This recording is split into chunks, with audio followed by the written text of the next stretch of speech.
So hello guys, स्वागत है आपका फिर से इस मेरी न्यू ड्राइंग वीडियो में। तो आज हम होली स्पेशल श्री कृष्ण जी की ड्राइंग बनाने वाले हैं। ड्राइंग बनाने के लिए मैंने लिया है कैंसन ब्रांड का A3 साइज़ का पेपर। ड्राइंग बनाने से पहले ग्रिड मेथड्स के हिसाब से हम इस पेपर पे लाइनिंग करेंगे।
लाइनिंग कंप्लीट होने के बाद अब हम इस पेपर पे ड्राइंग बनाएंगे श्री कृष्ण जी की।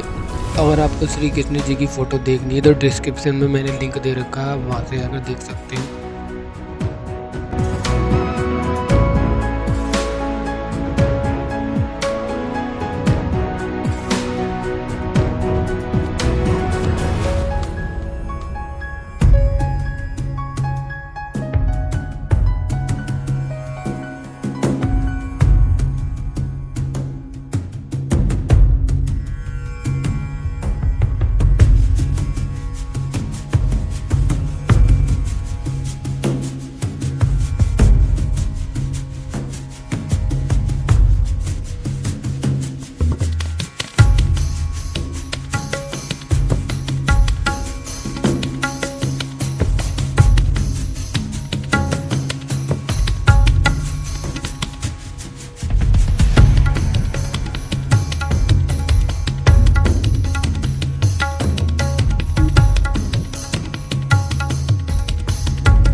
सो गाइस, कृष्ण जी की ड्राइंग हो चुकी है कंप्लीट। अगर आपको अच्छी लगी हो तो प्लीज़ लाइक कर देना, चैनल पर नहीं हो तो सब्सक्राइब कर देना।